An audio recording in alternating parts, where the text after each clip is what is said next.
Isabella Valero's fingers trembled as she read the letter from her father for the 20th time, her heart sinking deeper with each word. The year was 1875, and at 22 years old, she never imagined she would be sold like cattle to save her family from financial ruin. "You leave tomorrow for Palisade, Colorado," her father's voice boomed from across their modest Philadelphia home. "Mr. Blackburn has agreed to pay off our debts in exchange for your hand in marriage. This is not a negotiation, Isabella." Her mother, who had been quietly weeping in the corner, reached for her daughter's hand. "Perhaps he will be kind, my darling. They say the West offers new beginnings." Isabella pulled away, her dark eyes flashing with defiance. "I don't want a new beginning. I don't want to marry a stranger. I want my life the one I was supposed to have." Her father slammed his fist on the table, making both women jump. "The life you were supposed to have disappeared when the bank foreclosed on our business. Mr. Blackburn is offering $5,000. Do you understand what that means?" "It means your mother won't starve. It means we keep a roof over our heads." Isabella swallowed hard, fighting back tears. "And it means I'm worth exactly $5,000. "You'll leave on the morning train," her father said, his voice softening slightly. "Mr. Blackburn has already sent money for your passage." That night, Isabella sobbed into her pillow, the weight of her family's expectations crushing her chest. By dawn, she had packed her meager belongings and stood at the train station, her mother's tearful embrace the last touch of family she would know. "Write to us," her mother whispered. "Tell us of your new life." Isabella nodded, unable to form words. As the train pulled away, she watched her past disappear with the Philadelphia skyline. The journey west was long and grueling. 5 days of swaying train cars, changing at stations that grew increasingly rugged, and finally, a bone-jarring stagecoach ride through mountain passes. Isabella's fine city clothes became wrinkled and dusty. Her carefully pinned hair loosened with each mile that took her farther from civilization as she knew it. When the stagecoach finally rolled into Palisade, Colorado, the setting sun cast long shadows across the main street. Isabella peered out the window at the rough-hewn buildings, the muddy street, and the men in dusty clothes lounging outside the saloon. This small town nestled in the fertile valley where the Colorado and Gunnison rivers met was nothing like the bustling city she'd left behind. Last stop, Palisade. The driver called out, jumping down to open the door. Isabella stepped onto the wooden platform, her legs unsteady after the long journey. She clutched her small valise in one hand and a letter of introduction in the other. According to her father's instructions, she was to present herself at the ranch of Frederick Blackburn, her husband-to-be. "Miss Valero," a voice startled her from her thoughts. She turned to see a thin man with spectacles and a neat mustache. "Yes, Alfred Winters, madam, town clerk. Mr. Blackburn asked me to meet you and bring you to the preacher's house. He's waiting there with Reverend Johnson." Isabella's throat constricted. "The preacher? But I've only just arrived. I haven't even—" "Mr. Blackburn is a busy man, Miss Valero. He's arranged for the ceremony to take place today." Alfred Winters looked apologetic. "His wagon is just over here." Numb with shock, Isabella allowed herself to be led to a waiting wagon. Her mind raced with panic. She hadn't expected to be married the moment she arrived. She hadn't even seen her future husband's face. "Mr. Winters," she said, finding her voice as he helped her into the wagon. "Could you tell me about Mr. Blackburn? What kind of man is he?" Alfred Winters clicked his tongue, urging the horses forward. "Frederick Blackburn owns the largest cattle ranch in these parts. Came here about 7 years ago from back east with nothing but determination. Built himself an empire of sorts." He glanced at her. "Not much for socializing, keeps to himself mostly, but he's fair in his dealings." Isabella clutched her valise tighter. "And why would such a successful man need to purchase a bride from across the country?" Winter's face reddened. "That's not for me to say, Miss Valero." The rest of the short journey passed in uncomfortable silence. They arrived at a small white church with a modest house beside it. Isabella's heart hammered against her ribs as Winters helped her down from the wagon. "This way," he said, leading her toward the house. Reverend Johnson's home was simple but clean, with hand-sewn curtains and a rag rug in the sitting room. The Reverend himself was a kindly-looking older man who took Isabella's cold hand between both of his warm ones. "Welcome to Palisade, my dear," he said. "I understand this is all very sudden for you." Before Isabella could respond, the door opened, and a tall figure filled the frame. Frederick Blackburn was not what Isabella had expected. She had imagined an old, wizened rancher with yellowed teeth and weathered skin. The man who stood before her was perhaps 30, with broad shoulders and a stern, handsome face partially hidden by a neatly trimmed beard. His eyes, a startling blue, assessed her with cool detachment. "Miss Valero," he said, his deep voice filling the small room. "I trust your journey was comfortable." Isabella straightened her spine. "As comfortable as one can be when being shipped across the country like merchandise, Mr. Blackburn." A flash of something surprise, perhaps, or respect crossed his face before the impassive mask returned. "The journey is long, I know, but necessary." "As necessary as this rushed wedding. I've only just arrived." Frederick exchanged a glance with the Reverend. "I have business that takes me away from the ranch for several weeks. It seemed prudent to settle matters before I leave." "Settle matters," Isabella repeated, her voice hollow. "Is that what our marriage is to you, a matter to be settled?" "It's a business arrangement, Miss Valero. I believed your father made that clear." Isabella felt as though she'd been slapped. Of course it was a business arrangement. Her father had sold her to save himself from debtor's prison. But to hear it stated so baldly made her chest ache. "Perhaps," Reverend Johnson intervened, "the young lady would appreciate some time to refresh herself before the ceremony." "Mrs. Johnson could help you, my dear." Isabella wanted to refuse, to demand passage back east, but reality crushed her protests before they reached her lips. She had nowhere to go. Her family had made their choice. "Thank you," she managed, "Mrs. Johnson," a plump woman with kind eyes, led Isabella to a bedroom where a basin of water and a towel waited. "It's not ideal, starting a marriage this way," Mrs. Johnson said as she helped Isabella straighten her travel-wrinkled dress. "But Mr. Blackburn is a good man, despite his reserved nature. He's built that ranch from nothing, works harder than any 3 men combined." "Why does he need a wife?" Isabella asked, pinning her dark hair back into place. "And why one from so far away?" Mrs. Johnson hesitated. "That's for him to tell you, dear. But I will say there aren't many unmarried women in these parts, and those few are spoken for quickly." When Isabella emerged from the bedroom, her face washed and her dress as presentable as possible after days of travel, Frederick Blackburn stood waiting in the parlor. He'd removed his hat, revealing thick dark hair that curled slightly at the ends. He looked uncomfortable in the small room, like a wolf trapped in a chicken coop. The ceremony was brief and impersonal. Isabella's voice shook as she repeated her vows, promising to love and honor a man she'd met less than an hour before. Frederick's responses were clear and firm, betraying no emotion. When the Reverend pronounced them man and wife, Frederick did not kiss her. He merely nodded, as if concluding a cattle sale. "My wagon is outside," he said as they left the Reverend's house. "It's a 2-hour ride to the ranch."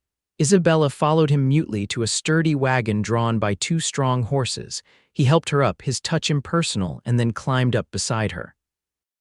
With a click of his tongue, they set off down the dusty road, leaving Palisade behind. The silence between them stretched uncomfortably as the wagon bumped along. Isabella watched the landscape change, the town giving way to open fields and then rolling hills dotted with scrub pine and juniper. The setting sun painted the sky in brilliant oranges and pinks against the backdrop of distant mountains. "It's beautiful," she said finally, unable to bear the silence any longer. Frederick glanced at her. "The land can be harsh, but yes, it has its beauty." Another stretch of silence followed before Isabella gathered her courage. "Mr. Blackburn, Frederick," he corrected, "or Fred, we are married now." "Frederick," she said, the name unfamiliar on her tongue. "I think I deserve to know why you chose to bring a bride from Philadelphia when surely there must be women closer who would be willing to marry a successful rancher." His hands tightened on the reins. "As Mrs. Johnson likely told you, there are few unmarried women in these parts. I need a wife to help run the household and provide a respectable presence at the ranch." That doesn't explain why you paid such a sum for me specifically. Frederick's jaw tightened. Your father wrote that you were well educated, from a good family, and accustomed to managing a household. Those qualities are worth the price. Isabella felt a fresh wave of humiliation. I see, and what duties will you expect of me as your wife? He kept his eyes on the road ahead. You'll oversee the house. Manage the domestic staff, though at present that's only a housekeeper who comes in 3 times a week and a cook. You'll be mistress of Blackburn Ranch. I entertain business associates occasionally, so you'll host dinner parties when required. Isabella waited, but he said nothing more. And, as your wife in the marital bed, Frederick's shoulders stiffened visibly. When he finally spoke, his voice was low and controlled. I won't touch you until you want me to. That's not part of our arrangement. Surprised, Isabella studied his profile. Most men wouldn't be so considerate.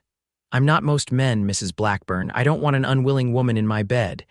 His tone made it clear the subject was closed. The remainder of the journey passed in silence as Isabella absorbed this unexpected development. She didn't know whether to feel relieved or insulted that her new husband had no interest in claiming his marital rights. As the last light faded from the sky, the wagon crested a hill, and Isabella gasped. Below them, nestled in a sheltered valley, stood Blackburn Ranch.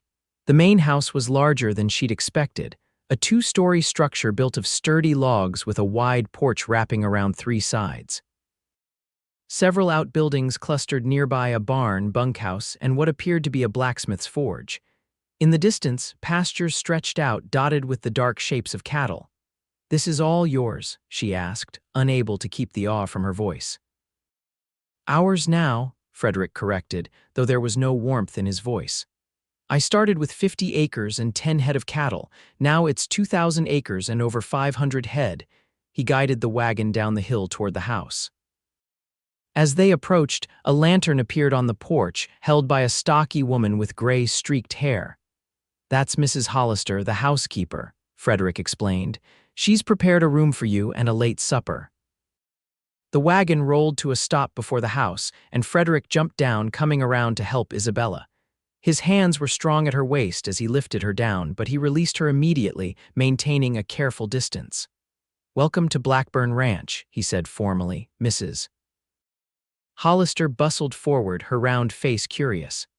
So this is your bride, Mr. Blackburn. Welcome, Mrs. Blackburn. I've got your room all ready and supper waiting. You must be exhausted from your journey. Isabella managed a small smile. Thank you, Mrs. Hollister. I am rather tired. I'll bring in your things, Frederick said, retrieving Isabella's valise from the wagon. The interior of the ranch house surprised Isabella. While the exterior was rustic, the inside boasted polished wooden floors, well-crafted furniture, and even a few touches of elegance, curtains of good quality, a grandfather clock in the hallway, and a beautiful desk in what appeared to be a study. Mr. Blackburn had most of the furniture shipped from Denver, Mrs. Hollister explained as she led Isabella upstairs. He's particular about things being well made. They reached a door at the end of the upstairs hallway, and Mrs. Hollister opened it to reveal a spacious bedroom with a large 4-poster bed, a dresser with a mirror, and a comfortable-looking chair by the window. A small door led to what Mrs. Hollister explained was a private bathing room, a luxury Isabella hadn't expected in the frontier. Mr. Blackburn had the plumbing put in last year, the housekeeper said proudly. Had it all brought from back east. There's a boiler downstairs, so you can have hot water for bathing whenever you like. Frederick appeared in the doorway with Isabella's valise, which he set just inside the room. Mrs. Hollister, would you show Mrs. Blackburn to the dining room when she's ready? I have some accounts to review before supper. With that, he left, his boots echoing on the wooden floors as he descended the stairs. He's a good man, Mrs. Hollister said, noting Isabella's troubled expression. Just not one for many words.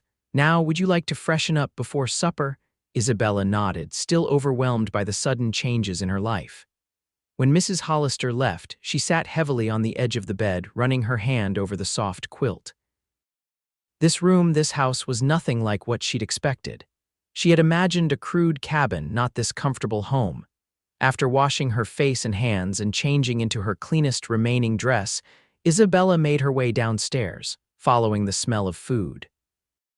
She found the dining room easily enough, a handsome space with a long table that could seat 12, though only 2 places were set at one end. Frederick stood when she entered, gesturing to a chair which he then pulled out for her. "I hope the room is satisfactory," he said as he took his own seat. "It's lovely," Isabella replied honestly. "The whole house is much more comfortable than I expected." A hint of a smile touched his lips. "Did you expect a dirt floor and a leaky roof?" "Perhaps not quite that primitive, but I didn't expect indoor plumbing or fine furniture." Mrs. Hollister appeared with a tureen of soup, followed by a thin, nervous-looking man carrying a platter of roast beef. "This is Theo," Frederick said. "He cooks for the ranch hands and us." Theo bobbed his head. "Welcome, Mrs. Blackburn, made my special roast for your arrival." After the food was served and they were alone again, an awkward silence fell over the table. Isabella took a spoonful of soup, a rich beef broth with vegetables that tasted better than anything she'd had on her journey. "Your cook is talented," she offered. Frederick nodded. "He worked in a hotel restaurant in Denver before coming here. The ranch hands would mutiny if he left." They ate in silence for several minutes before Isabella gathered her courage again. "May I ask about my duties? When would you like me to begin managing the household?" Frederick set down his fork. "Mrs. Hollister will show you around tomorrow. I leave for Denver the day after, so you'll have time to settle in without interference." "How long will you be gone?" 3 weeks, possibly 4. "I have business with the railroad and several cattle buyers." Isabella digested this information. She would be left alone in a strange house in a strange land almost immediately after arriving. The thought was both frightening and oddly liberating. "I see," she said finally. "Is there anything specific you expect to be accomplished while you're away?" Frederick studied her for a moment. "Mrs. Hollister has managed well enough, but the house could use a woman's touch. Beyond that, I leave it to your discretion." After dinner, Frederick excused himself, mentioning early morning duties. He showed Isabella to a small library off the main sitting room, shelves lined with books that surprised her with their variety, not just practical manuals on ranching and agriculture, but novels, poetry, and history. "You're welcome to any of these," he said, watching as she ran her fingers along the spines. "I know the evenings can be long. You read Austen?" she asked, surprised to find Pride and Prejudice among the titles. A faint flush colored his cheeks. "I read whatever I can get my hands on in winter when the snow keeps us indoors." This glimpse of something personal, something human in her stern husband caught Isabella off guard. Before she could respond, he stepped back. "Your room has a lock," he said abruptly. "Good night, Mrs. Blackburn." With that, he was gone, leaving Isabella alone with her thoughts and a house full of strangers. The next morning dawned bright and clear. Isabella woke to sunshine streaming through curtains she hadn't closed properly the night before. For a moment she was disoriented, the unfamiliar room confusing her sleep-addled mind. Then reality rushed back, the journey, the hasty wedding, her new life as Mrs. Frederick Blackburn. She rose and went to the window. From here, she could see the ranch coming to life, men moving between the barn and the corrals, smoke rising from the bunkhouse chimney, a rider coming in from the distant pastures. It was a world entirely foreign to her. A knock at the door startled her. "Mrs. Blackburn, it's Hollister. I've brought hot water for washing, and breakfast will be ready whenever you come down." Isabella opened the door to find the housekeeper with a large pitcher of steaming water. "Thank you, Mrs. Hollister. What time does Mr. Blackburn usually breakfast?" The older woman set the pitcher on the washstand. "Oh, he's been up since before dawn, madam, had coffee and biscuits in the kitchen at first light and rode out with the men." After washing and dressing in one of her few remaining clean dresses, Isabella made her way downstairs. The house seemed different in daylight, warmer somehow, with sunlight streaming through the windows. She found her way to the kitchen, where Mrs. Hollister was kneading dough at a large wooden table. "Good morning, Mrs. Hollister." The housekeeper looked up with a smile. "Good morning, madam.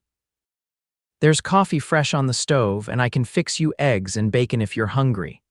"Please call me Isabella," she said, taking a seat at the kitchen table. "And coffee would be wonderful, but don't trouble yourself with cooking just for me."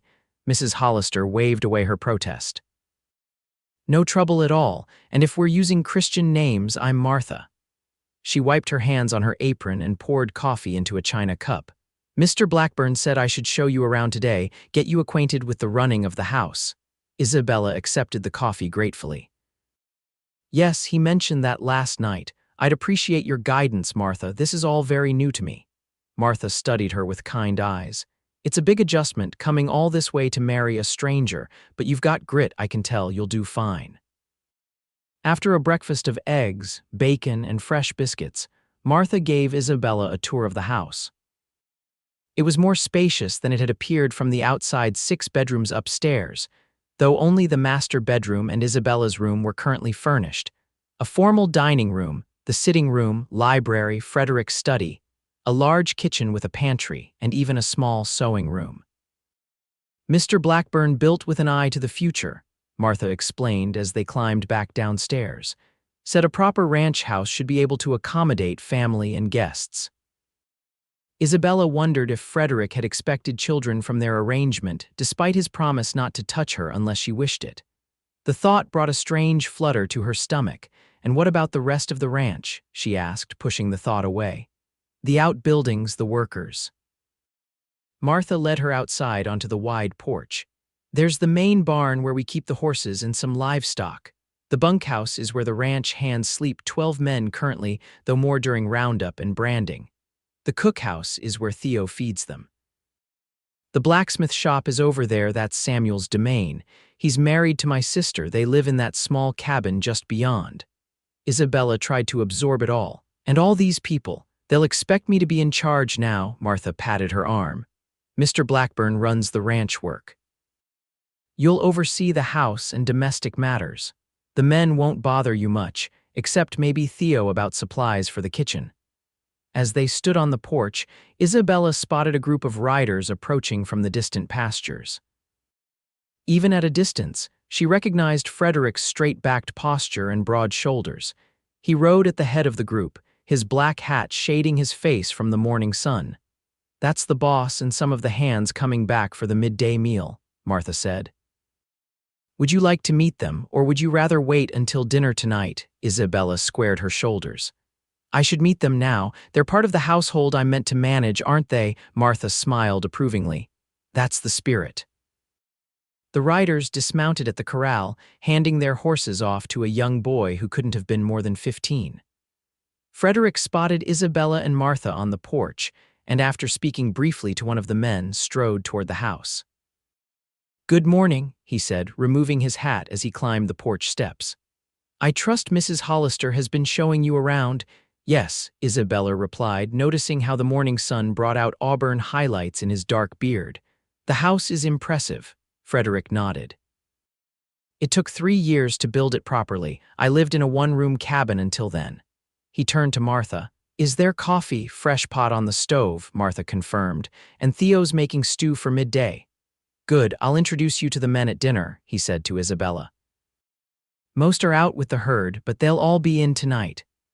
Isabella followed Frederick into the kitchen, where he poured himself coffee from the pot on the stove. She noticed the way his shirt stretched across his broad shoulders, the confident ease of his movements. Despite his stern demeanor, there was something compelling about her new husband. "I've prepared a list of supplies I'll need in Denver," he said, reaching into his pocket for a folded paper. "Is there anything you'd like me to bring back for you?" Surprised by the thoughtful gesture, Isabella considered. "I would appreciate some fabric for new dresses. My current wardrobe isn't well suited to ranch life." Frederick nodded. "Write down what you need and I'll see it's purchased. Is there anything else? Books, perhaps, or personal items?" "Some stationery and ink, if possible. I should write to my parents to let them know I've arrived safely."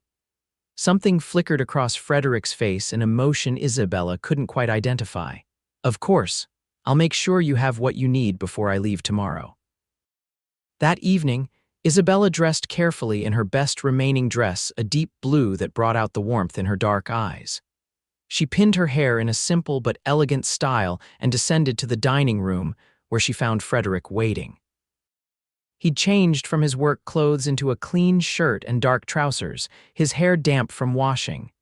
"You look lovely," he said, the compliment seeming to surprise them both. "Thank you," Isabella replied, feeling a flush rise to her cheeks. The ranch hands began arriving shortly after, filing somewhat awkwardly into the dining room.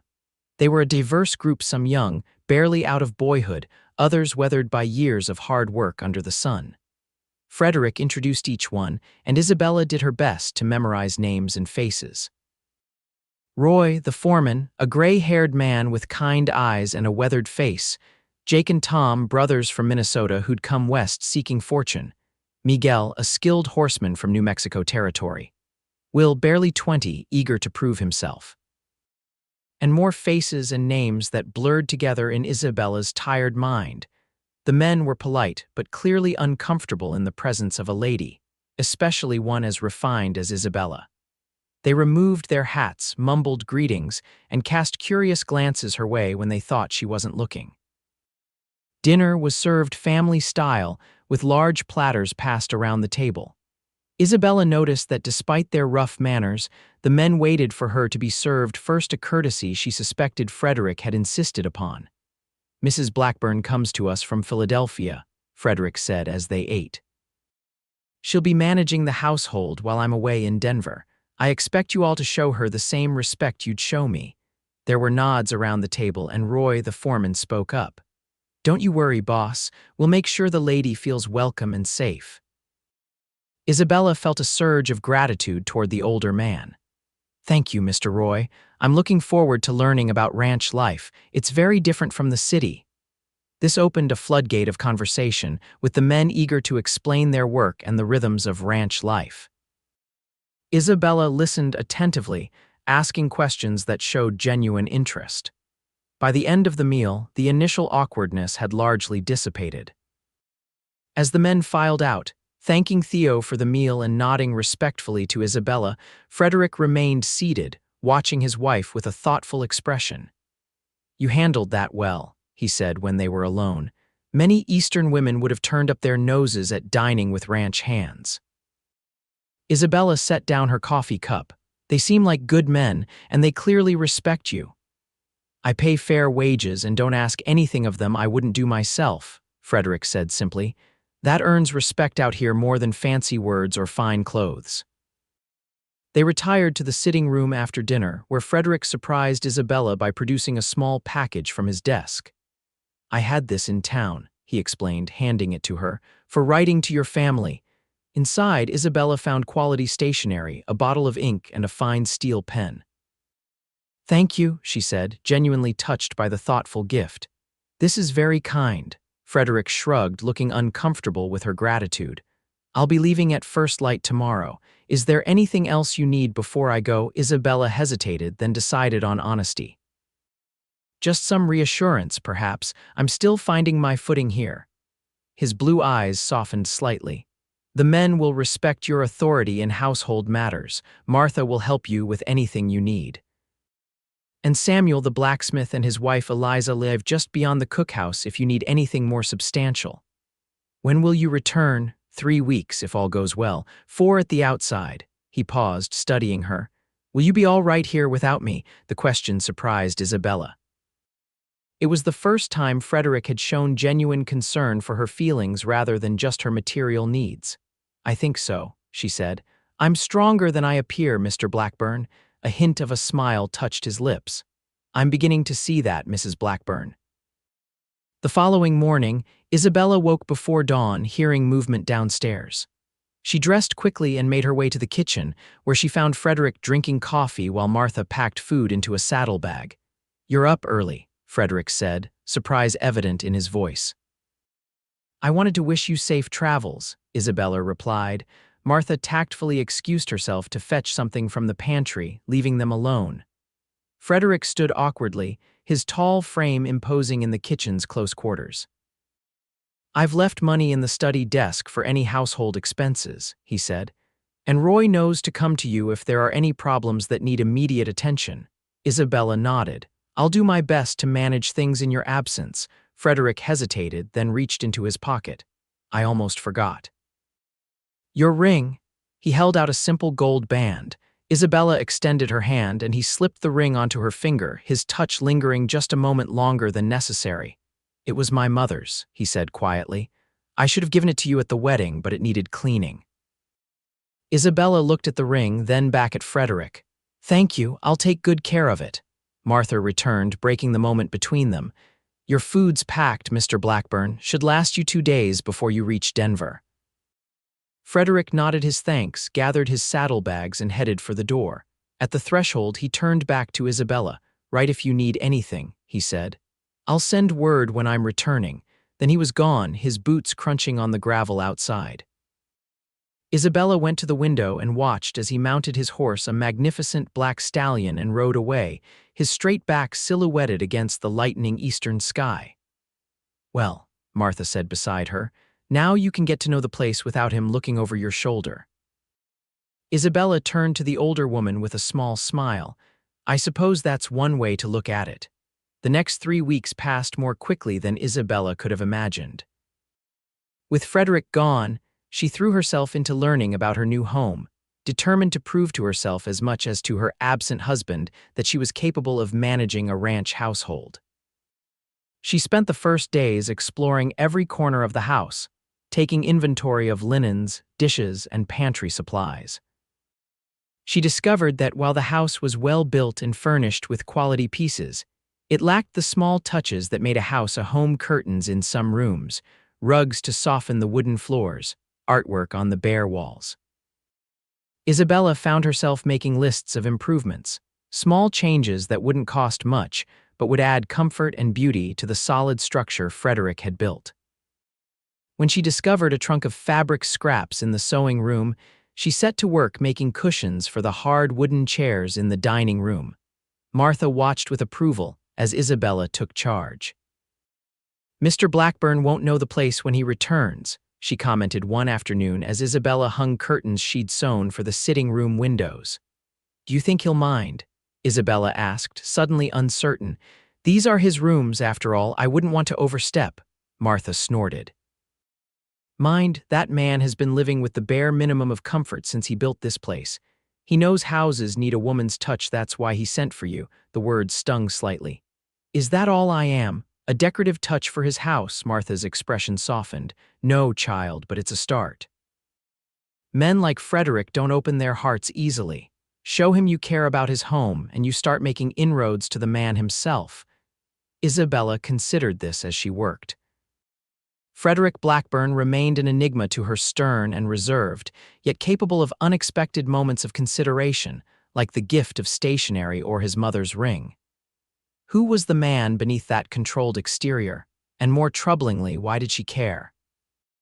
As the days passed, Isabella expanded her domain beyond the main house. She visited the cookhouse, where Theo gratefully accepted her suggestions for expanding the garden to include more vegetables. She spoke with Roy about improvements to the henhouse that would make gathering eggs easier. She even ventured to the barn, where she discovered a gentle mare that Miguel said had been purchased specifically for the new Mrs. Blackburn. "Boss bought her in town 2 weeks before you arrived," Miguel told her as Isabella stroked the mare's soft nose. "Said a lady should have her own horse. She's gentle but spirited like you, Senora." Isabella was touched by this evidence of Frederick's forethought. "Does she have a name?" Boss called her Mariposa Butterfly because of the marking on her flank. Miguel pointed to a white patch shaped vaguely like wings. "Mariposa," Isabella repeated, smiling as the mare nuzzled her palm. "It's perfect." With Miguel's help, Isabella began taking short rides around the ranch property, gradually increasing the distance as her confidence grew. She'd ridden in Philadelphia's parks, but found the open spaces of Colorado both terrifying and exhilarating. 2 weeks after Frederick's departure, Isabella received her first letter from him. Martha brought it in from the weekly mail delivery, her eyes twinkling with interest as Isabella broke the seal. The letter was brief and businesslike, written in a strong hand with few flourishes. "Mrs. Blackburn, business proceeds well in Denver. I have arranged favorable terms with the railroad for our cattle shipments this fall. The supplies you requested will arrive with me upon my return, which should be within 10 days of this letter reaching you. I trust all is well at the ranch. Roy's reports indicate no major problems. I hope you are finding the accommodations satisfactory. Regards, F.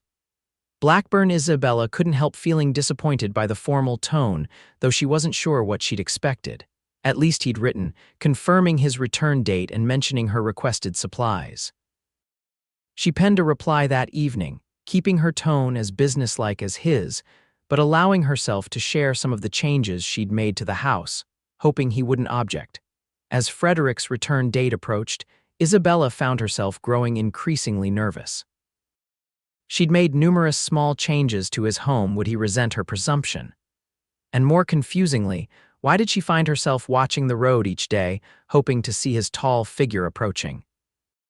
3 weeks and 2 days after his departure, Isabella was in the garden behind the house, harvesting tomatoes for dinner, when she heard hoofbeats approaching.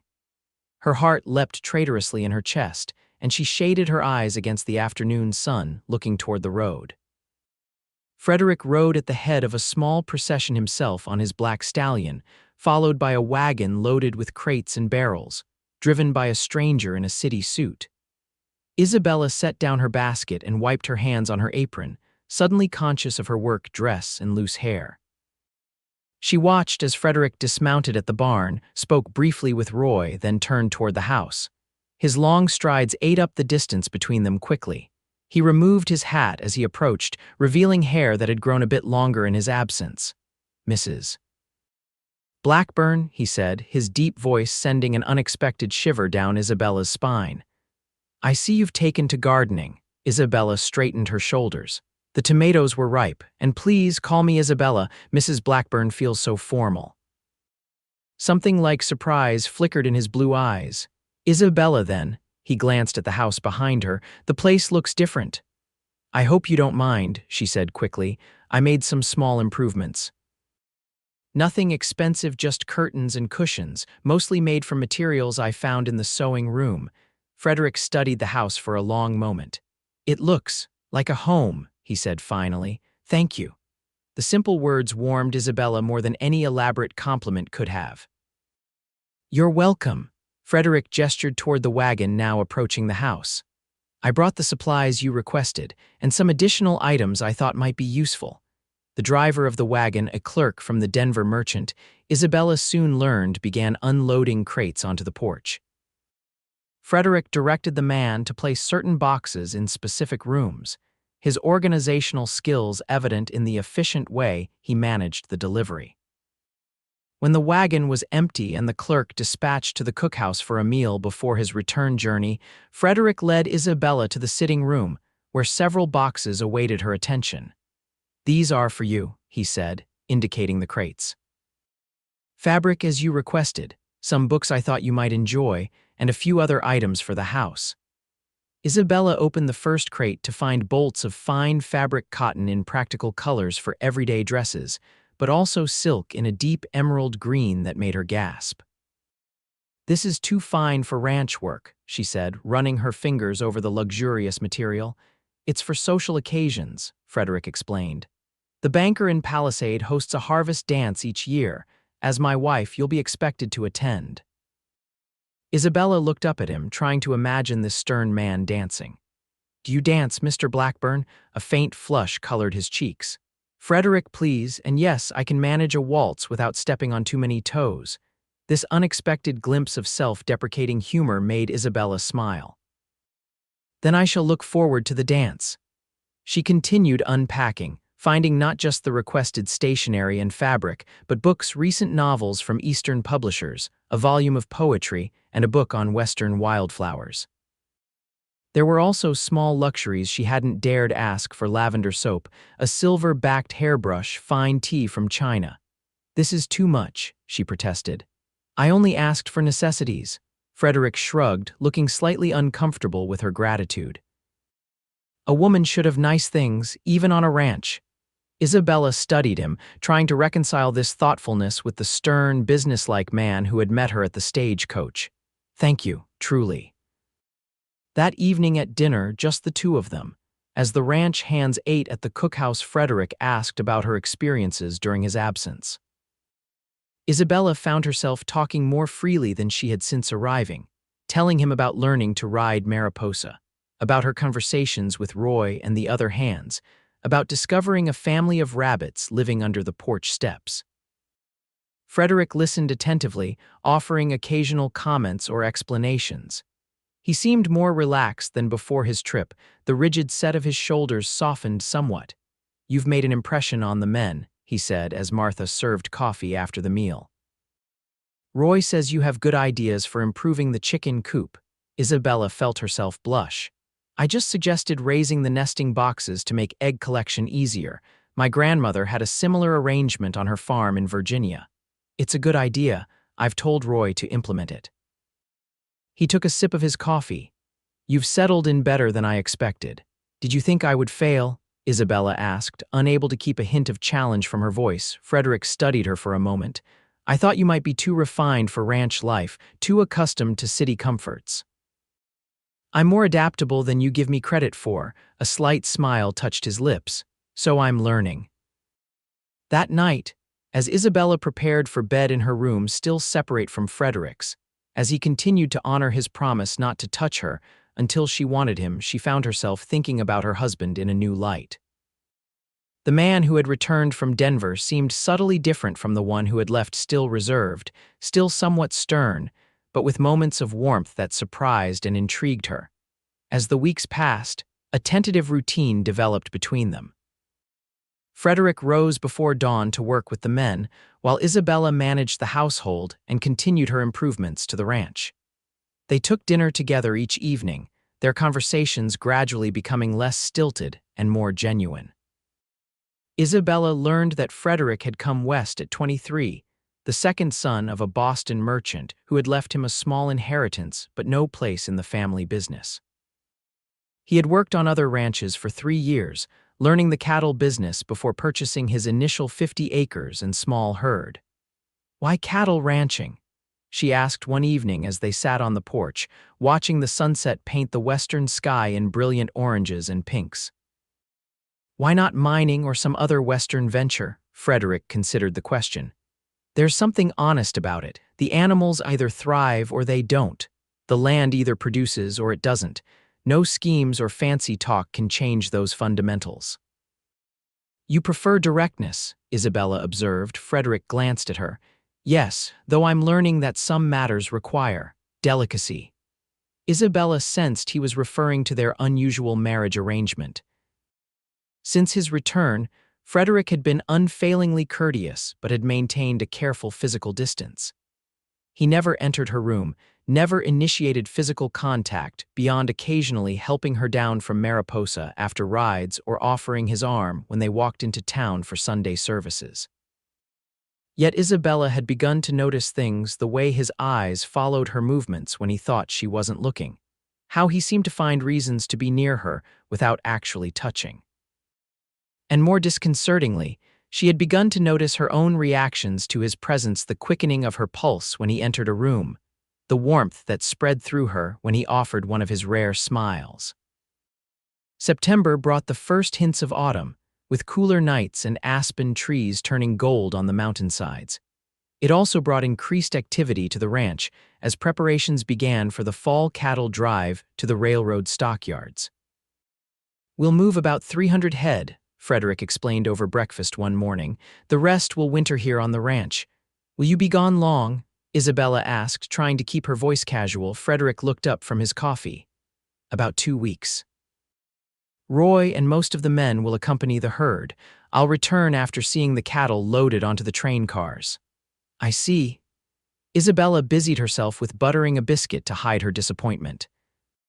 She had grown accustomed to Frederick's presence, to their evening conversations on the porch, to the quiet moments shared over meals. "The harvest dance in Palisade is the Saturday after I return," Frederick added. "I thought, that is, if you're willing, we might attend together." Isabella looked up, surprised by both the invitation and the uncharacteristic hesitation in his voice. "I'd like that very much." The ghost of a smile touched his lips. "Good, I'll make arrangements with the dressmaker in town to fit that green silk before I leave." The day before Frederick's departure with the cattle drive, Isabella rode Mariposa alongside him as he checked the northern pastures. It was a glorious autumn day, the sky an impossible blue, the air crisp and scented with sage and pine. "You've become a confident rider," Frederick observed as they paused on a hilltop overlooking the valley. Isabella patted Mariposa's neck. "She's a good teacher, patient with my mistakes." "Like her owner," Frederick said quietly. Isabella turned to him, surprised by the personal comment. "Have I made many mistakes?" Frederick's gaze was steady. "No, you've adapted to a difficult situation with more grace than most would manage. It hasn't been as difficult as I feared," Isabella admitted. "The ranch is beautiful, the work is satisfying in its own way." "And the husband?" Frederick asked, something vulnerable in his eyes. "Has he been satisfactory?" Isabella's heart beat faster. "He has been considerate, more than I expected." Frederick's horse shifted beneath him, bringing him slightly closer to Isabella. "I know this isn't the life you would have chosen. I know it was your father's decision, not yours." "It was," Isabella acknowledged, "but we make the best of the circumstances we're given, don't we?" "Is that all this is to you, making the best of circumstances?" Isabella studied his face, the strong lines now familiar, the blue eyes that could be cold as winter or warm as a summer sky. "I don't know what this is becoming," she said honestly, "but I find myself not unhappy with the direction." Something shifted in Frederick's expression, hope, perhaps, or relief. Before he could respond, a shout from the valley below caught their attention. One of the ranch hands was waving, signaling them to return. "We should head back," Frederick said, regret clear in his voice. "There's still much to prepare before tomorrow's drive." The moment, whatever it might have become, had passed. Isabella nodded and turned Mariposa toward home, aware of Frederick's gaze on her as they rode down the hillside. The cattle drive party left at dawn the next day, the bellowing of the herd and calls of the cowboys creating a cacophony that echoed across the valley. Isabella stood on the porch, watching as Frederick rode among the men, issuing final instructions, his tall figure commanding even at a distance. Before joining the main herd, he rode back to the house, reining his stallion to a stop before the porch. 2 weeks, he said, looking down at Isabella. 3 at the most. I'll manage things here, she assured him. Frederick hesitated, then reached into his saddlebag and pulled out a small package wrapped in brown paper. I meant to give you this last night, but we were busy with preparations. Isabella took the package, surprised by its weight. Unwrapping it, she found a small revolver in a leather holster. For protection, Frederick explained. I don't anticipate trouble, but with most of the men gone. Isabella ran her finger along the smooth wooden grip. I don't know how to use it. The basic principle is simple aim and pull the trigger. But Samuel will show you properly before he leaves with the second group tomorrow. The concern behind the gift touched Isabella. Thank you, I'll be careful with it. Frederick nodded, then surprised her by reaching down and taking her hand. His rough palm was warm against her skin as he squeezed gently. Take care of yourself, Isabella, he said, his voice low. Then he was gone, galloping to join the herd as it moved slowly down the valley toward the eastern plains and the distant railroad. The ranch seemed eerily quiet with most of the men gone. Only Samuel the blacksmith, Theo the cook, and 2 younger hands remained to manage essential tasks while the others were away with the cattle drive. Isabella filled her days with preparations for winter, preserving the last of the garden's bounty, organizing the storage cellars, mending linens and clothing. In the evenings, she sat by the fire in the sitting room, working on a new dress from the beautiful green silk Frederick had brought from Denver. Martha, who came daily to help with household tasks, watched Isabella's careful work with the expensive fabric. You're putting a lot of care into that dress, she observed. Isabella smoothed the silk, enjoying the way it caught the firelight. Frederick mentioned the harvest dance. I want to look appropriate. A knowing smile crossed Martha's face. Appropriate, is it, not beautiful or desirable? Isabella felt heat rise to her cheeks. He's my husband, Martha. It's natural to want to look nice for him. Hum, the older woman hummed. And have you decided when you might want to be more than just his housekeeper? Isabella's fingers stilled on the fabric. That's a very personal question. Yes, it is, Martha agreed unapologetically. But I've known that man for 7 years, watched him build this ranch from nothing, work himself to exhaustion day after day. And in all that time, I've never seen him look at anything or anyone the way he looks at you when you're not watching. Isabella's heart skipped a beat. He promised not to touch me until I wanted him to. And do you want him to? The blunt question forced Isabella to confront feelings she'd been avoiding for weeks. The initial resentment she'd felt at being essentially sold to a stranger had gradually given way to respect for Frederick's hard work and integrity, appreciation for his consideration, and increasingly, a physical awareness that left her breathless when he was near. I'm beginning to think I might, she admitted softly, as much to herself as to Martha. Martha nodded, satisfied. Well then, let's make sure this dress does more than look appropriate, shall we?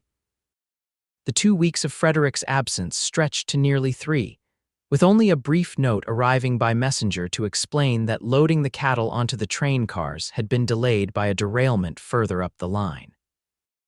Isabella tried not to worry, telling herself that Frederick was more than capable of handling such challenges, but she found herself watching the road more often, hoping to see riders approaching. Finally, on a crisp October afternoon, she spotted dust on the eastern road.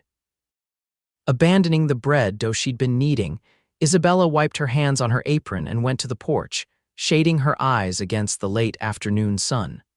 A group of riders approached, too many to be just Frederick and Roy returning ahead of the others.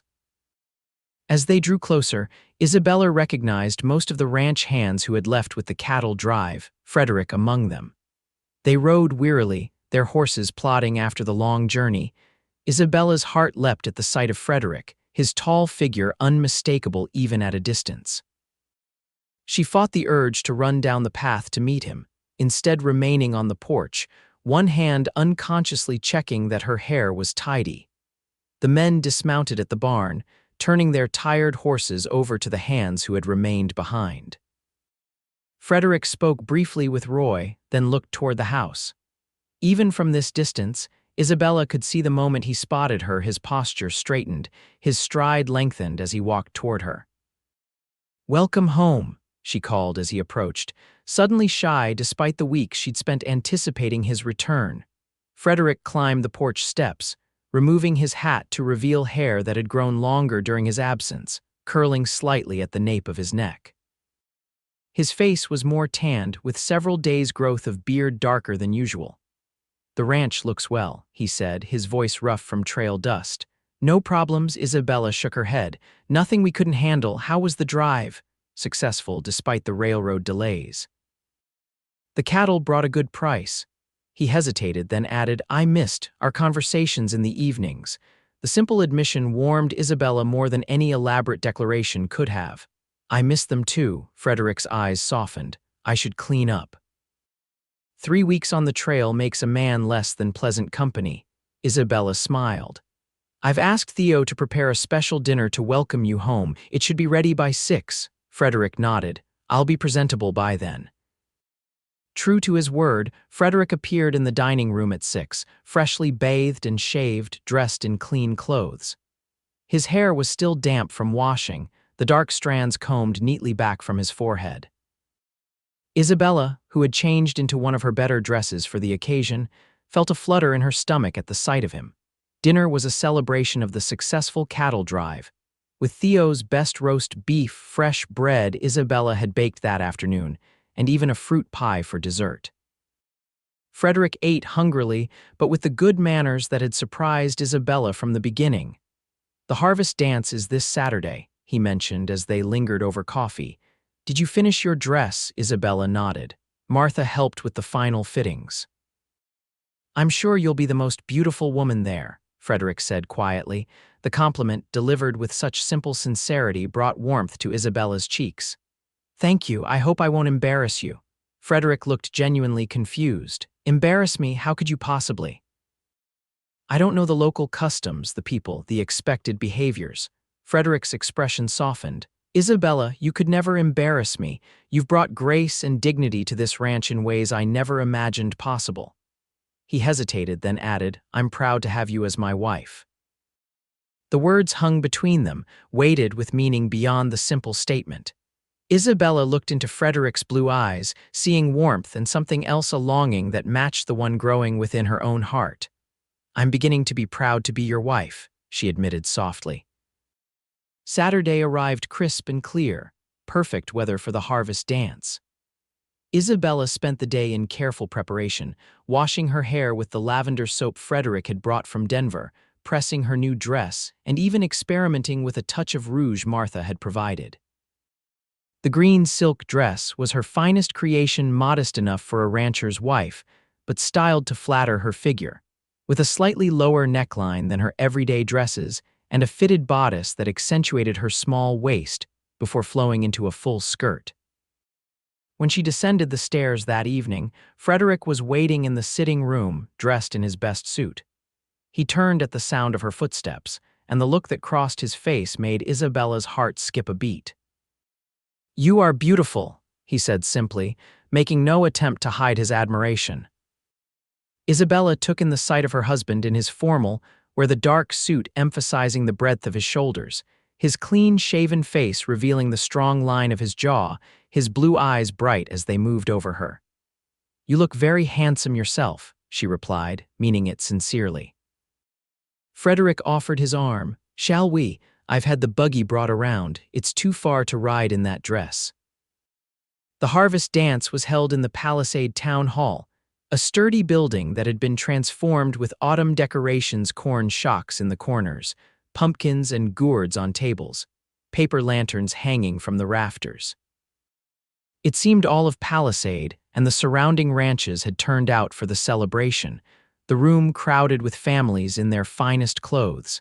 As they entered, Isabella was acutely aware of the curious glances directed their way.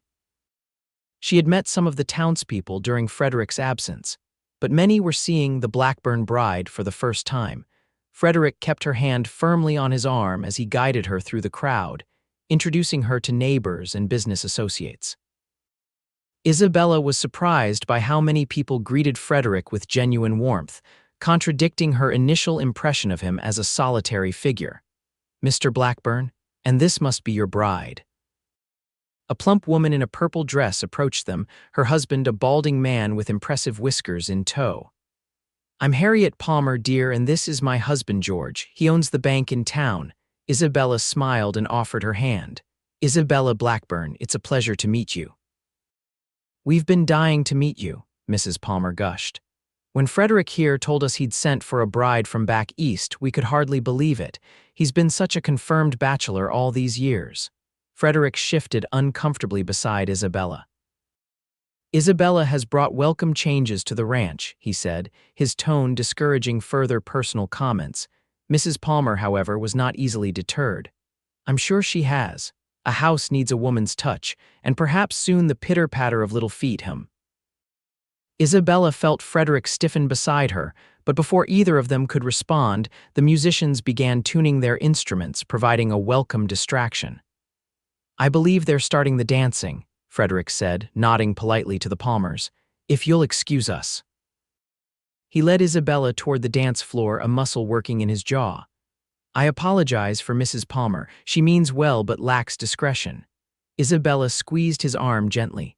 "It's all right. Such questions are to be expected, I suppose." Frederick looked down at her, his expression softening. "Would you care to dance? I warned you I'm not particularly skilled, but I can manage a waltz without causing injury." Isabella smiled, her earlier nervousness fading. "I'd be delighted." As the music began, a simple waltz played by local musicians, Frederick led Isabella onto the floor. His hand at her waist was warm and steady, his other hand holding hers with surprising gentleness. He had not exaggerated his dancing abilities. He was not particularly graceful, but he moved with the same quiet confidence he brought to everything, guiding her smoothly around the floor. "You dance better than you claimed," Isabella said as they completed a turn. A hint of a smile touched Frederick's lips.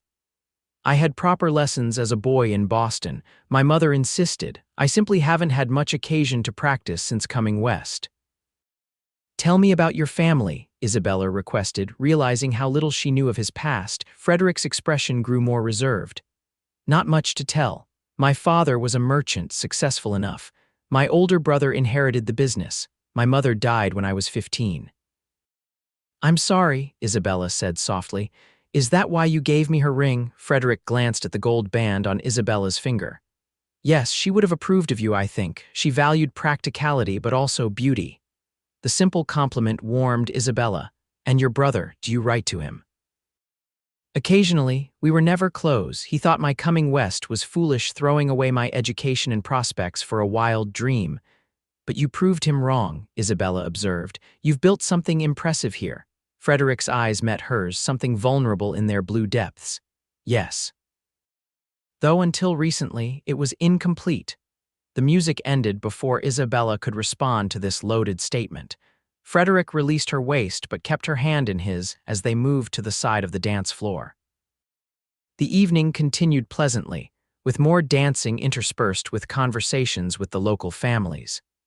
Isabella found herself genuinely enjoying the company of these frontier people, less formal than Philadelphia society, perhaps, but warm and genuine in their welcome. Frederick stayed close by her side throughout the evening, his hand frequently finding the small of her back as he guided her through the crowded room. Each touch, though proper and restrained, sent warmth spreading through Isabella's body, making her increasingly aware of him as a man rather than just her contractual husband. As the evening grew late, Frederick leaned close to speak in her ear, his breath warm against her skin. Would you like to leave soon? The road home is dark and we should start before the moon sets. Isabella nodded, suddenly conscious of her fatigue after the excitement of the evening. Yes, I think that would be wise. They said their goodbyes, accepting invitations to future gatherings and promising to host some of their new friends at the ranch. As they stepped outside into the cool night air, Isabella shivered slightly, the temperature having dropped significantly since their arrival. Without hesitation, Frederick removed his suit jacket and placed it around her shoulders, the wool still warm from his body and carrying his scent, a clean, masculine smell of soap and something uniquely him. Thank you, Isabella said, drawing the jacket closer around her. Frederick helped her into the buggy, his hands lingering at her waist longer than strictly necessary. As he climbed up beside her and took up the reins, Isabella was intensely aware of his proximity in the small vehicle, their shoulders and hips nearly touching on the narrow seat. The drive home was quiet, the only sounds the steady clip-clop of the horse's hooves and the creak of the buggy wheels. The night was clear, stars blazing overhead in the vast Colorado sky, the waning moon casting enough light to silver the road before them. Did you enjoy yourself? Frederick asked, breaking the comfortable silence. Very much, Isabella replied honestly. Everyone was so welcoming, I didn't expect that. People here value community. Life is hard enough without artificial barriers. He glanced at her. You charmed them all, you know, Mrs. Palmer told me I'd found a treasure. Isabella felt warmth rise to her cheeks, grateful for the darkness that hid her blush. I simply tried to be polite. It was more than that. You have a genuine interest in people, a warmth that draws them to you. He hesitated, then added, It's drawn me to you as well. The simple admission hung in the air between them, charged with meaning. Isabella's heart beat faster as she considered her response.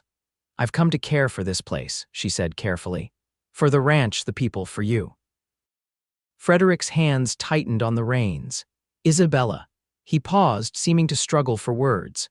When I arranged our marriage, I expected a housekeeper, someone to provide respectability and manage domestic matters. I never expected to feel what I've come to feel for you. Isabella turned slightly to look at his profile, strong and serious in the moonlight. And what is it you feel, Frederick? He kept his eyes on the road, but his voice was low and intense. Admiration, respect, desire. The last word seemed to surprise even him, as if he hadn't meant to reveal so much. Isabella's breath caught in her throat. The acknowledgement of desire between them, unspoken but increasingly present in the way they watched each other, in the lingering touches and heated glances, had finally been given voice. I feel those things too, she admitted softly. Frederick turned to her then, his blue eyes dark with emotion in the moonlight. For a moment, Isabella thought he might stop the buggy, might finally bridge the careful distance he'd maintained between them. But but he simply nodded, turning his attention back to the road. "We're almost home," he said, his voice rougher than usual. When they arrived at the ranch, the house was dark except for a single lamp left burning in the sitting room window. Frederick helped Isabella down from the buggy, his hands strong at her waist. Instead of releasing her immediately as he usually did, he allowed his hands to linger, his thumbs tracing small circles through the silk of her dress. "You were the most beautiful woman at the dance tonight," he said, his voice low in the darkness. "Every man there envied me." Isabella looked up at him, her heart pounding. "Frederick," his hands slid from her waist to her back, drawing her slightly closer. "Isabella, I promised not to touch you until you wanted me to. I've kept that promise, though it's been the hardest thing I've ever done." Isabella placed her hands on his chest, feeling the strong, steady beat of his heart beneath her palms. "I know, and I appreciate your restraint, but perhaps, he prompted when she hesitated. Isabella gathered her courage. "Perhaps it's time to renegotiate the terms of our arrangement." Frederick's breath caught audibly. "What terms would you propose?" Instead of answering with words, Isabella rose on her tiptoes and pressed her lips to his. It was a tentative kiss, gentle and questioning, but Frederick responded immediately, one hand moving to cradle the back of her head as he deepened the kiss. His lips were warm and surprisingly soft against hers, his beard tickling slightly as he angled his head to better fit his mouth to hers. Isabella had been kissed before chaste pecks from suitors in Philadelphia, but nothing like this slow, thorough exploration that sent heat spreading through her body. When they finally broke apart, both breathing heavily, Frederick rested his forehead against hers. "Isabella," he murmured, her name a prayer on his lips. "I want you," she whispered, her hands still pressed against his chest. "I've wanted you for weeks now." Frederick's arms tightened around her. "Are you certain? I don't want you to feel obligated because of our arrangement." Isabella smiled in the darkness. "This has nothing to do with obligation and everything to do with the man you are: honorable, hardworking, considerate." She pressed another quick kiss to his lips. "And rather handsome, if I may say so." A low chuckle rumbled through Frederick's chest. "You may say so." His expression grew serious again. "Isabella, if we do this, it changes things. I can't pretend to be just your business partner anymore." "I don't want you to," she assured him. "I want a real marriage, Frederick, with all that entails." He studied her face in the moonlight, as if searching for any sign of doubt. Finding none, he nodded and took her hand. "Then let's go inside, wife," he said, his voice rough with emotion and desire. They entered the dark house hand in hand, pausing only for Frederick to extinguish the lamp in the sitting room before leading Isabella upstairs. At the top of the stairs, he hesitated, looking between his bedroom door and hers. "Your room or mine?" he asked, surprising Isabella with his consideration even now. "Yours," she decided. "It should be ours from now on." Frederick's bedroom was larger than hers, dominated by a massive four-poster bed with a quilt that looked handmade. A chest of drawers, a wardrobe, and a small writing desk completed the furnishings. Like the rest of the house, it was well-built but sparse in decoration. Frederick lit a lamp on the bedside table, casting a warm glow over the room. In the soft light, he turned to Isabella, suddenly appearing almost shy. "I've wanted you since the moment I saw you," he confessed. "Standing in the reverend's parlor, tired from your journey but so proud and defiant, it took all my willpower not to kiss you then and there." Isabella stepped closer, reaching up to touch his face, her fingers tracing the line of his jaw. "Why didn't you?" Frederick caught her hand, pressing a kiss to her palm. "Because you deserved better than to be claimed like property. You deserved the chance to choose." "I'm choosing now," Isabella said, her voice steady despite the nervous flutter in her stomach. "I choose you, Frederick Blackburn." With a groan, Frederick pulled her into his arms, his mouth finding hers with more urgency than before. Isabella melted against him, her hands sliding up to tangle in his hair as his arms banded around her waist, lifting her slightly to better align their bodies. Isabella had never experienced anything like the heat that built between them as Frederick's lips moved from her mouth to her jaw, then down the column of her throat. Her skin felt too tight, too sensitive, each touch of his hands and lips sending sparks of pleasure through her body. "Help me with my dress," she whispered against his ear. Frederick drew back slightly, his blue eyes dark with desire. With gentle hands, he turned her around, his fingers finding the buttons that ran down her back. He worked methodically, each newly exposed inch of skin receiving a gentle kiss that made Isabella tremble. When the dress was loosened, Isabella stepped away, letting the silk pool at her feet before turning to face her husband in just her chemise and petticoats. Frederick's sharp intake of breath was gratifying, as was the naked admiration in his gaze as it traveled over her. "Your turn," she said, her voice steadier than she felt. Frederick nodded, shrugging out of his waistcoat and unbuttoning his shirt with efficient movements. Isabella watched, fascinated, as he revealed a broad chest lightly furred with dark hair, muscled arms, and a flat stomach, the body of a man who worked hard physically every day. "You're beautiful," she said without thinking. Frederick laughed softly. "I believe that's my line." He stepped closer, his hands gentle as they framed her face. "You are beautiful, Isabella, more beautiful than I ever dared hope my wife would be." What followed was a gentle initiation into the physical aspects of marriage. Frederick was patient and considerate, guiding Isabella through unfamiliar territory with tender care. When they finally came together as husband and wife, the connection was more profound than Isabella had anticipated, not just physical pleasure, but an emotional joining that left her breathless. Afterward, as they lay tangled together in the center of the large bed, Frederick's arms wrapped protectively around her, Isabella felt a sense of rightness settle over her. This arranged marriage, begun as a business transaction, had somehow transformed into something real and precious. "What are you thinking?" Frederick asked, his voice a low rumble against her ear. Isabella traced idle patterns on his chest with her fingertips. "I'm thinking that sometimes fate has strange ways of giving us what we need, even when it doesn't seem like what we want."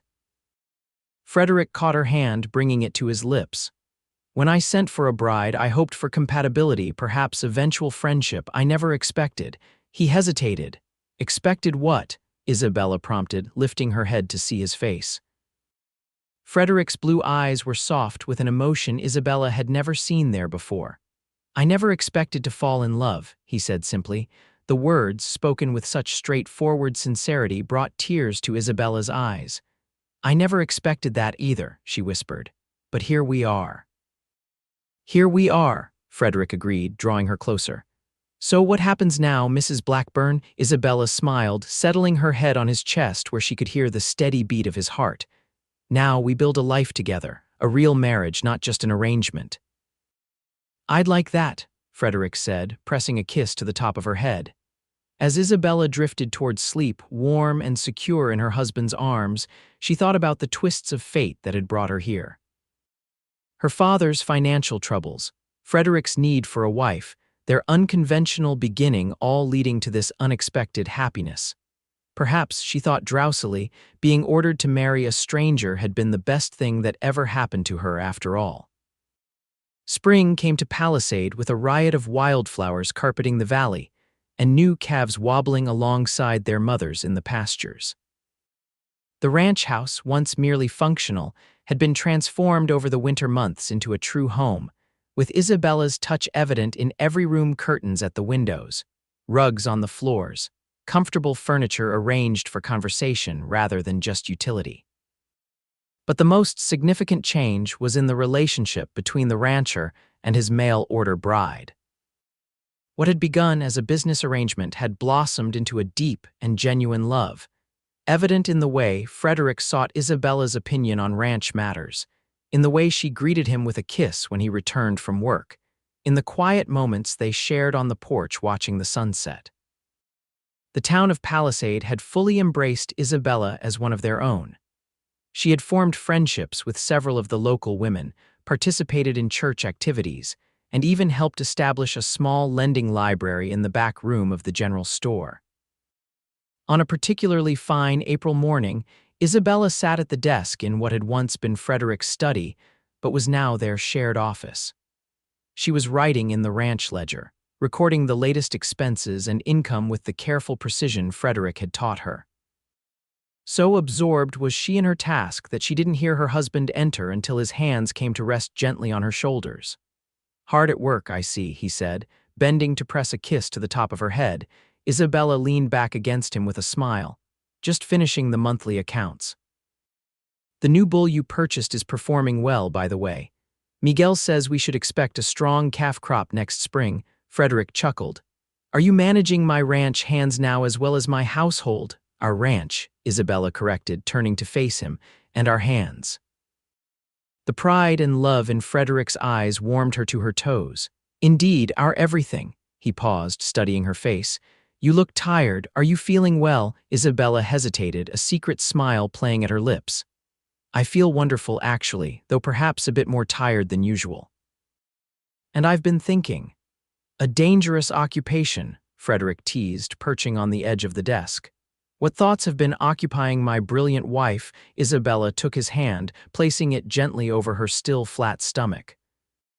"I've been thinking that we might need to prepare one of those empty bedrooms upstairs. We should have a new occupant around Thanksgiving." Frederick's expression transformed from confusion to dawning comprehension to utter joy in the span of seconds. "Isabella." He breathed, his voice barely audible. "Are you saying?"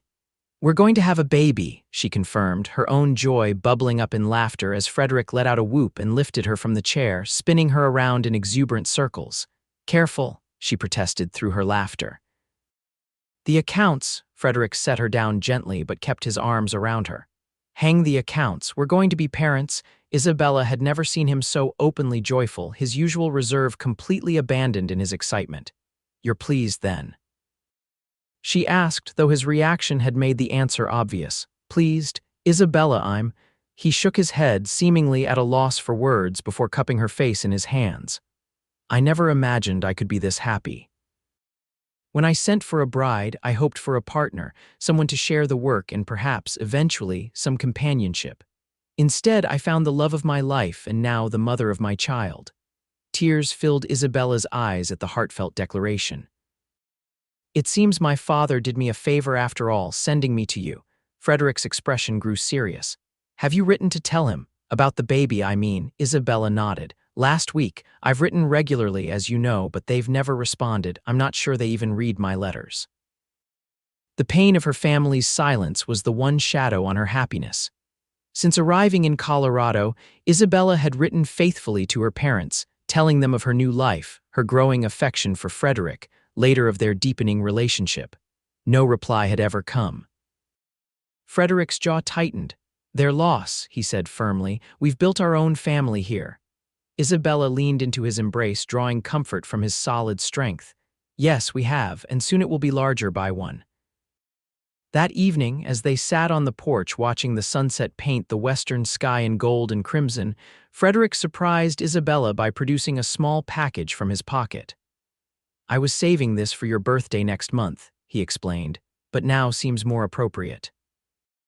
Isabella unwrapped the paper to find a small leather-bound journal, its cover tooled with a delicate pattern of wildflowers. "It's beautiful," she said, running her fingers over the soft leather. "I thought you might use it to record your thoughts during the pregnancy," Frederick said, a hint of color rising in his cheeks, "and afterward for our child to read someday, the story of their parents." Isabella opened the journal to find an inscription on the first page written in Frederick's strong, clear hand, "For Isabella, my unexpected joy. And for our child, the living proof of love that grew from unlikely beginnings. May these pages record our journey together." Tears blurred Isabella's vision as she read the words. "Frederick," she whispered, unable to find words to express what the gift meant to her. He understood without explanation, drawing her into his arms as the last rays of sunlight faded from the sky.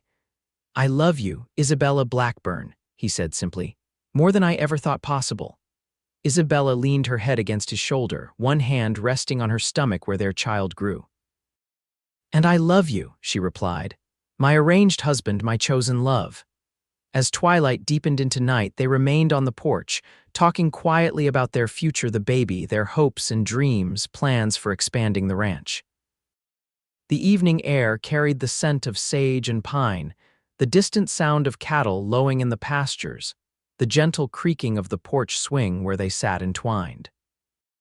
Isabella thought about the journey that had brought her here, the shock and resentment of being ordered to marry a stranger for money, the fear of the unknown as she traveled west, the surprise of finding a decent, honorable man in Frederick, and finally, the joy of discovering true love where she least expected it. Life had a way of taking unexpected turns. What had begun as a business arrangement, with a cowboy who refused to touch her until she wanted him, had transformed into a deep and abiding love that would sustain them through whatever challenges the frontier might bring.